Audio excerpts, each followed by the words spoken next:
Hey guys, and welcome back to Dan's Pro Shop. Today, we're going to go over a little bit of how stuff works. I'm sure that you guys have at least heard of the terms of a contact or a relay or something. Well, to the layman, that means nothing. The electronic world that we live in, to most people, just exists. But to the slim few like you and I, we want to know how this stuff works, and understanding this stuff can actually be pretty cool. So if you want to see how this thing works, stick around. We're tearing it apart.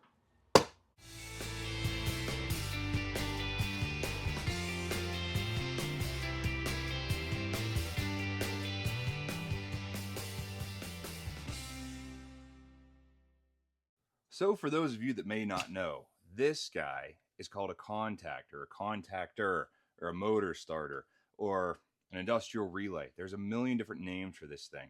But this thing, a contactor and a relay, operate exactly the same way. And believe it or not, for how complicated this thing looks, there's nothing to it. And these guys really are like the heart and soul and core of really how the world works. Now, in order for me to better illustrate this to those of you that don't know where I'm coming from, or this is a totally new topic to you. So, as much as an unpopular opinion as I know this is in today's world, the world is binary. I'm sorry, that's not meant to be anything, but that's the way it is. The world that we live in, the space we occupy, is binary. It's ones and zeros. And specifically, whenever it comes to electronics, everything around us, your cell phone, your TV, your washing machine, the lights whenever you turn them on in the house, everything is a one and a zero. And that is the basics of digital electronics. Once you understand this, I don't care if you're reading prints for a nuclear submarine or how to replace the pump on your dishwasher. It is all the same stuff. We are dealing with ones and zeros. So when I say binary, this is exactly what I mean. That's what this is called. This is the language and how electronics speak. It simply means 0 is off, 1 is on, meaning that this switch is open, this switch is closed. Now you may be saying, hey Dan, what the heck is open and close? What is make and break? This is all just different stuff that people in the industry use as nomenclature for things. So if you hear the term make and break, that means that you are either closing a contact or opening a contact. And back to its roots, we are making a 1 or a 0. We are turning something on or we are turning something off. That is all electronics is. I don't care how complex it is. I don't care if it's Ethernet. I don't care if it's CAN bus. I don't care if it's Modbus. I don't care if it's regular AC coming out of the wall. Everything is on or off. That's all there is to it. That's all the more complex it gets. It's just a bunch of different series and parallels of how things turn on and off that allow circuits to work no matter the complexity. Now, I'm sorry for that, but we had to at very least get that little bit out of the way. Now, let's tear this surprisingly simple machine apart and we'll go through how it works. Now, when I say surprisingly simple, like you'll see here in a minute, there really is nothing to this. So I'll go over the basics here on the exterior in case you've never seen one of these or run across one. So this guy here, this is the end of the contact. So this is like the external part that allows you to see the actuation. And you can see here there's some notches. This is for a lockout, tagout device. And in case you don't know what that is, that simply means if you're working on something, if you're servicing something, you're repairing, whatever you're doing, you have the ability to insert something into here and physically put a padlock on it that you and only you have a key for. That way, even if somebody accidentally tries to turn this thing on, your lockout device keeps this thing from turning on whenever you don't want it to. So that is really the whole point of this thing being exposed here. Unless that you have, reversing phase contacts here, but that gets deeper than the whole point of this video. But speaking of phase here, you can tell here we have line 1, line 2, line 3, something called normally open, same thing down here. So this is line 1, 2, 3. This is tap 1, 2, 3. And again, a normally open. Now, if you remember how we were talking about this stuff earlier, open, closed. Open means off, closed means on. So whenever you see something that says NO or NC in electrical words, that means normally open or normally closed. So normally is a relative term. Whenever you see a set of electrical prints or a diagram, normally should show everything in its de-energized state or off. Everything should be in the state of a 0 or open or off. It's I know I've run into things that aren't like that, but this is the way it should be. So this guy here is a set of auxiliary contacts. Since this contact is made for 3-phase, 1, 2, 3, we have an extra one that we can use for an auxiliary. So if you need to use this for a latching circuit for a motor, or simply just feedback to say that something's on, or whatever you might need to use this for, it's user discretion. But this guy, since it's normally open, meaning in its off state, with this guy out, non-energized, this is open from side to side. So allow me to a little bit better explain this open thing. So we will set our meter to ohms and the tone. So we have our two probes here. If I were to touch them together, this would be essentially completing the circuit or closing the switch. So think, if you will, the two probes here are the switch in this circuit. So this guy is the source, this is the neutral, this is the ground, this is the positive, this is the negative, however you want to look at it. But the two probes here are the switch. I close the switch, we then get a reading on the meter, giving me the resistance of this circuit. So if I didn't touch them together, you see we have out of limits, meaning the resistance is so high it's unreadable. So this is basically an open circuit. Now coming over here to our relay, the auxiliary contacts that are labeled normally open, I should expect to see from one side to the other, out of limits. It's open. This switch is off. Now if I were to close this, now this switch is closed or it is on. This contact is now made. And the same holds true for these other three sets of contacts. We move these guys down the line here, push it on, closed. Down to line 2, closed. Line 3, closed. Now that you guys kind of get an idea of how this thing works, or at least what it's supposed to do, well, hey Dan, you can't just be there pushing this thing all day.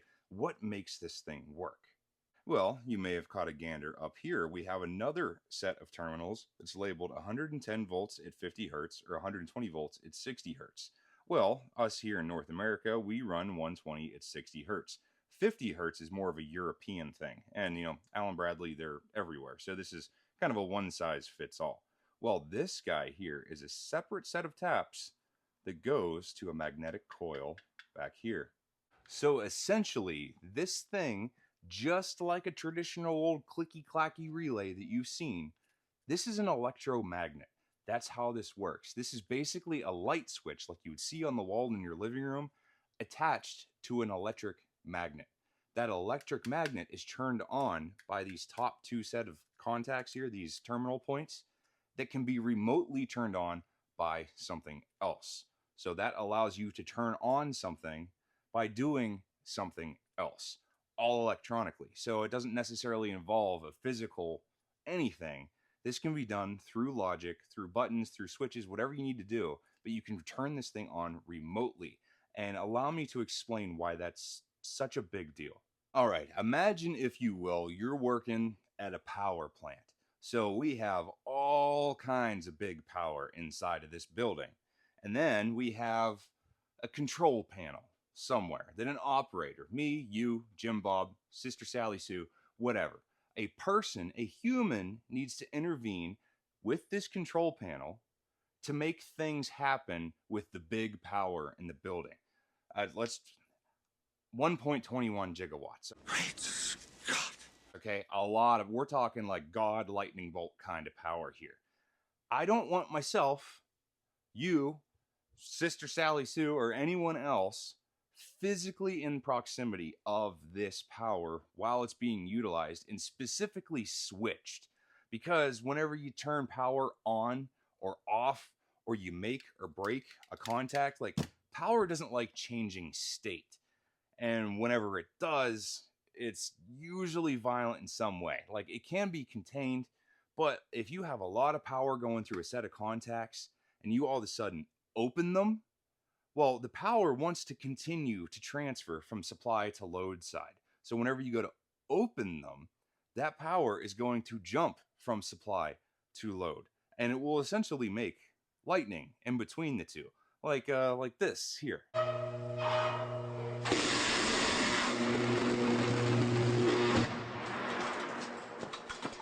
And the same thing goes for whenever you're closing contacts. So you have the load side, or the side of the circuit that's doing work. Let's just say a motor. An electric motor is on this side.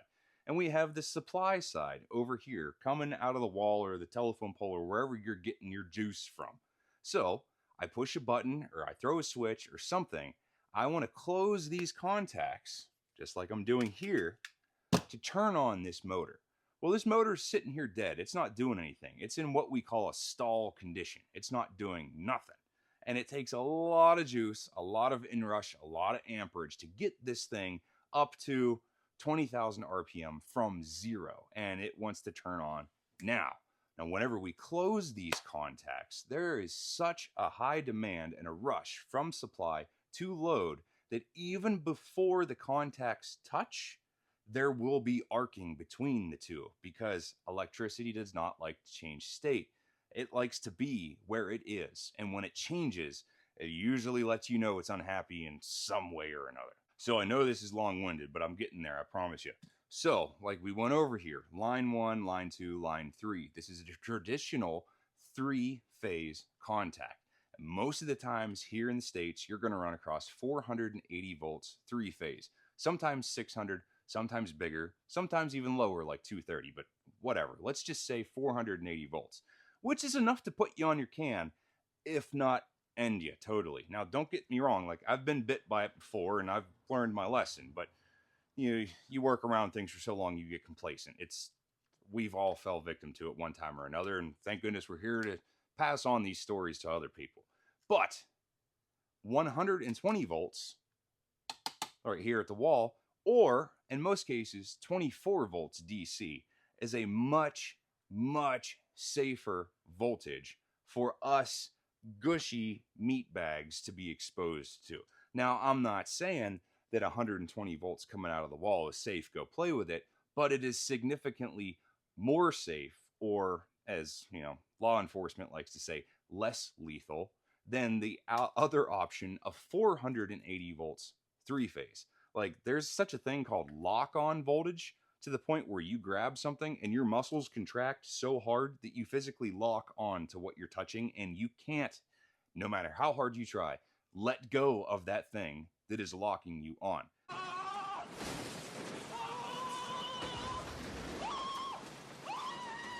And whenever you're messing with 480, you are in that range. Just keep that in mind. But the point here is that the control circuit of this relay, the terminals on top here, the 120, is what we, as the operator, are exposed to at the button. So we can control a significantly higher voltage by utilizing a significantly lower voltage, inherently making this whole circuit much more safe. Now for the meat and potatoes. I'm sorry, I know I've dragged you on too far here. Most of these contacts are very similar to this, and almost all Allen Bradleys are like this. So you can split these things apart to inspect and or repair. So you guys saw how this guy is springy. Well, that's because there's a spring in it. Yeah, right? And then you notice that we have two big, like, horseshoe-looking W-shaped things in here. Well, these are simply laminated iron cores. Well, if you remember, I said that this thing at its core is an electromagnet. Well, in order for a magnet to work, you need an iron core. So we dig down a little bit deeper here. This guy, notice here, this is that same 120 volt terminal that we would hook up control voltage to. Well, this is simply a coil. This is a winding of copper wire in the shape of a coil. Well, whenever you energize a coil of wire around an iron core, you have just effectively made an electromagnet. So this core here stays stationary. It's attached to the back of the thing, and this would be connected to your DIN rail. But this guy goes in here. When this is energized, this becomes a magnet. Now that we get how this works, keep in mind this spring stays right there in between the two halves. Now the front half, where the business is completed, you see this whole thing shifts. Well, this is another iron core, just like the other side. Well, you know, if you've ever put anything on a refrigerator, you know that steel is magnetic. It's a ferrous metal. So this iron core, or this steel W horseshoe thing, whatever you want to call it, this guy here will then be attracted to the magnet that we have just turned on the back side. It will defeat this spring tension and pull this thing closed. And you remember, let's look at our notes. Closed means we have just turned this on. So because all of this stuff is attached, let's open this front part and see what's going on. So we remove this front cover here.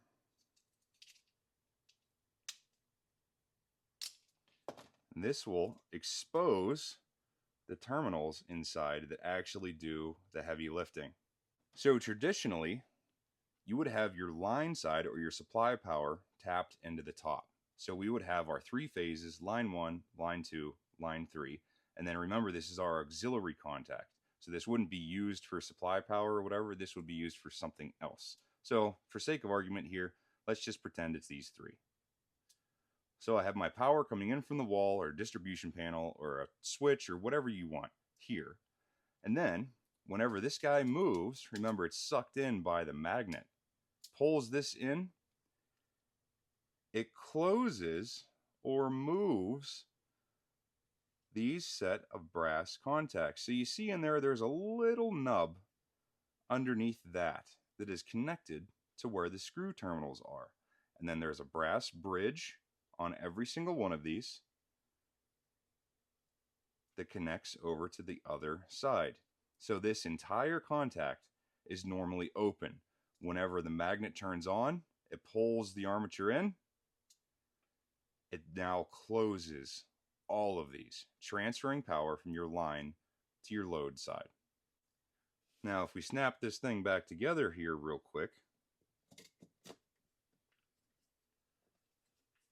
if we turn the magnet off, the spring in the center is then the driving force of this here little machine. It then opens your contacts.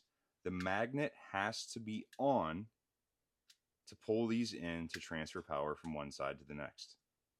Now guys, we're going to throw something together here. Now you may or may not have seen this before, but I tell you what, I'll use the crap out of this thing. I'll explain it if you care.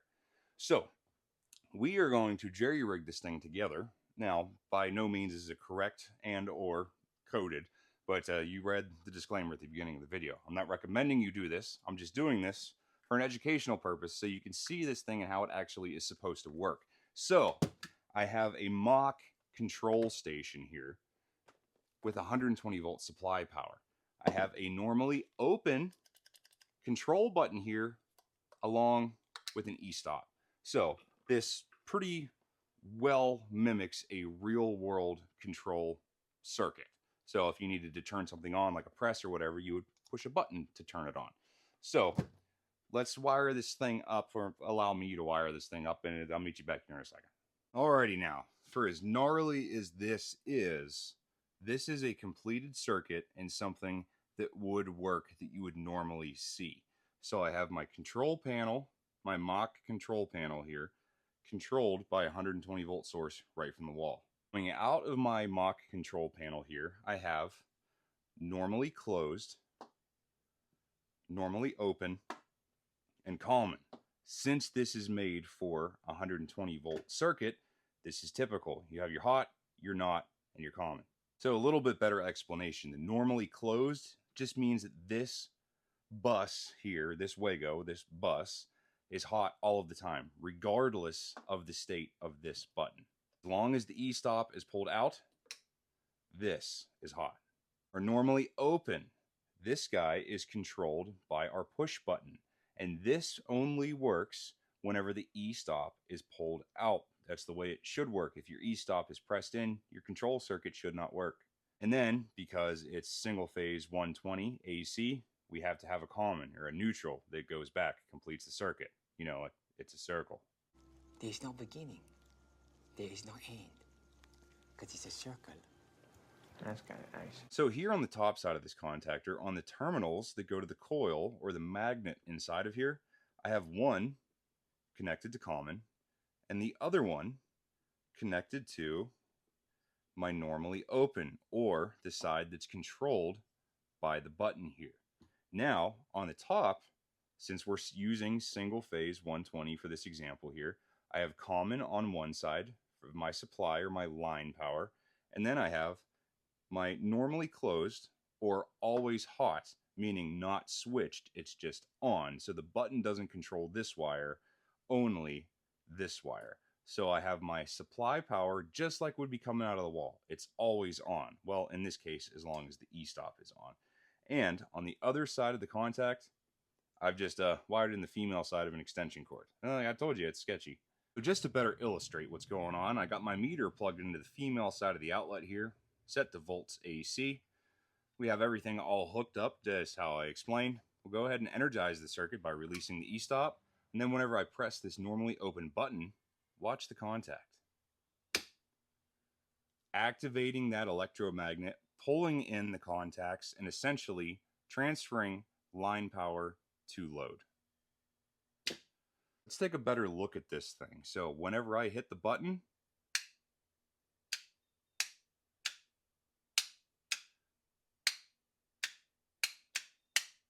this is simply turning on and off the magnet, pulling the contacts closed or open.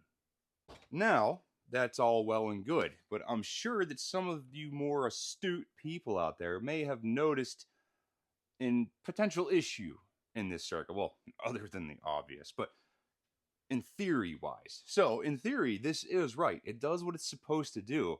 However, there could be a usability problem. So right now, I only have power when I'm pushing the button, because this is a momentary, normally open button, meaning it's only closed during the moment I'm pushing it. As soon as I let go, it opens and it goes back to an open circuit. So imagine, if you will, I have a motor or a light or something plugged into this cord. I tell you what, give me a minute. This ought to do it. Plug this thing in right here. Oh yeah. All right, turn that on. I'll turn this a little bit, try not to blind you, but so you can still see it. So right now, if I push the button, the light comes on. Cool. But you'd have to stand here till kingdom come, holding the button to leave this circuit in this condition. As soon as you let go of it, now the light goes off. That's not very useful. No, I mean, for some things, for safety circuits or whatever, like a two-hand switch, yes, this is useful, it is common, and it has its place. But for this instance, it's not. And if you remember back, rewind a little bit, the auxiliary set of contacts on this is where that comes into play. Let me show you. Here we go. That ought to do it. Now, as the violations get deeper here, allow me to show you what's going on now. So I know that we got a whole jumble of wires here, but there's one that sticks out. You can tell that we've added 2 wires. So normally, if you saw this in a panel or a control cabinet or something, you wouldn't see all this crap because it would be all hidden nice and panduit and everything. But in essence, this is how this circuit would work. So We went from a momentary on that it was controlled by the button. The button had to be used to make this work. Well, that's cool, but not very practical. So what we have here is called a latch circuit, meaning I only have to push this button one time. It turns this on and stays on until I hit the e-stop. Or, in another case, you would have a separate stop button, but I'm kind of limited on options with this little guy here. So in essence, everything here has stayed the same. I still have my line power coming into the top of the contacts, my load coming out of the bottom. However, I've utilized this set of auxiliary contacts, because remember, this is made for 3-phase, so 1, 2, 3, these would all be used up. And then we have a fourth auxiliary for whatever we need to, in this case, a latching circuit. So on the top, or the line side of this auxiliary normally open contact, I simply went to my normally closed, or this is just source power. So whenever the e-stop is pulled out or this circuit is live, I would then have 120 volts on the top side of this open auxiliary contact. Whenever this is pressed in, because I push the button, it then sends those 120 volts through the contact to the bottom terminal. I connected this bottom terminal back up here and piggybacked our coil that turns on and off the electromagnet. So this wire here comes from the button, so it works momentary. When I push the button, this wire becomes energized and turns the coil on and off with the button. But now, think this through a little bit, have a little visualization. If this guy gets pulled in, and I'm transferring 120 from here to here, then back up to the coil, as long as this guy is pulled in, this is always going to have power, meaning this coil stays energized regardless of the position of this switch. So I know this is a lot coming at you all in one time. I'm trying to condense this even though I'm long-winded. But either way, once we energize this circuit, pull the e-stop. So now the line side of my contact, the top, is hot. It's on, it's energized, but nothing's happening because I haven't hit the button. So let's say this is a motor or a light or whatever, but you can't stand here and hold the button all day because it's not feasible, it's not practical. So this is a water pump. I just need to go to a control panel, push the button, turn it on. Well, now that we've utilized a latching circuit, check this out. Now it stays on for exactly the reason I just explained to you.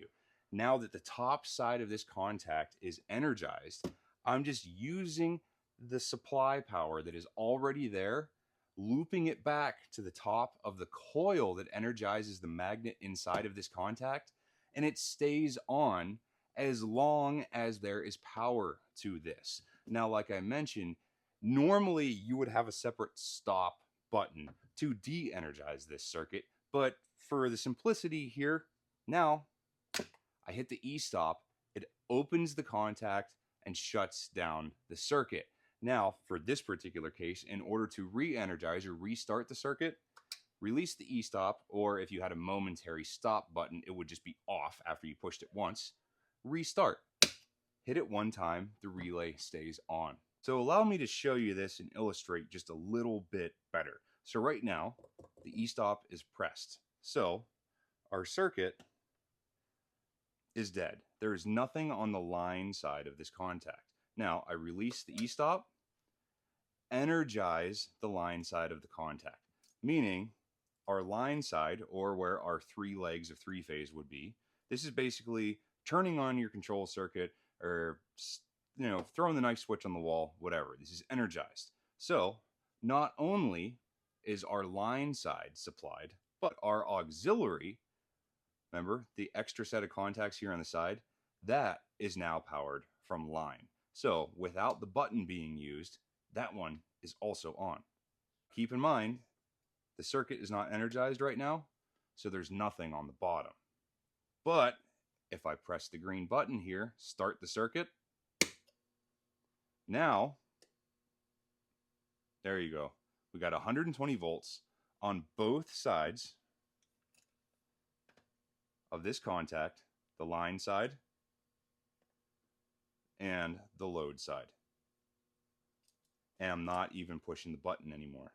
So effectively, that means that this wire here is on as long as this is on. So to kill the whole thing, that's that.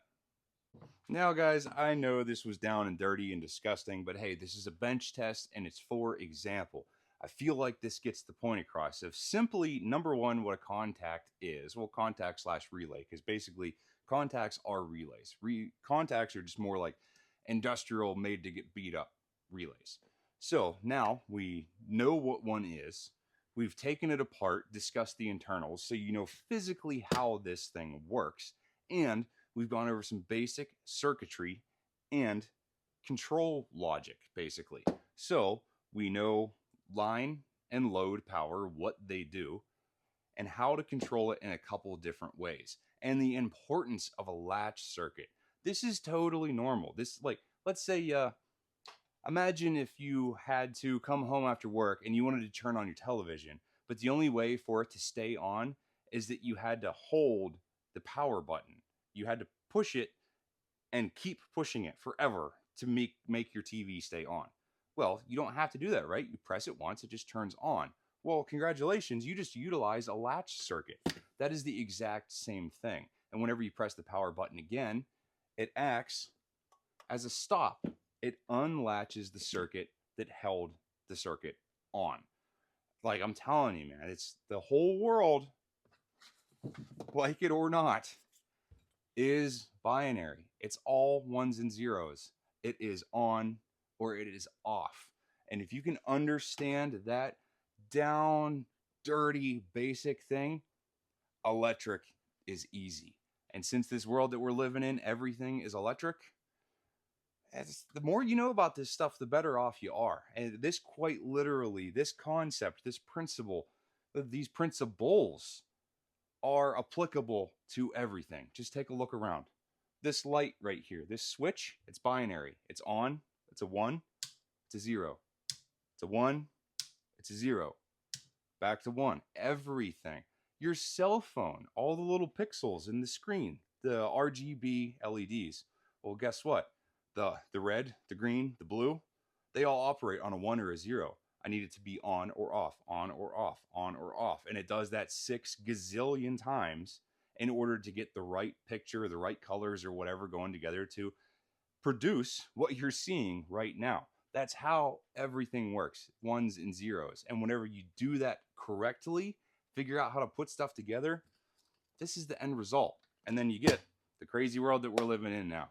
So guys, I know, like I said, this is a little long-winded, but I'm super passionate about this crazy kind of crap. And let's be honest, the further you get into this, this isn't even kind of crazy. This is like first week learning about this stuff, kind of stuff, but I love it. So if you got any questions, comments, concerns about the gnarliness of this layout, whatever, please do drop a comment. I will talk about this stuff until the cows come home because it's just interesting and I love it. And hopefully you guys too also do. And maybe someone out there maybe even learned a little something, or maybe got a little bit of to, maybe motivate you to learn about this stuff. There's so much stuff out there on the internet to learn how to do this kind of crap. And, man, this is just a toe in the pool of all this awesome stuff. So hopefully you guys enjoyed this one. We'll see you next time.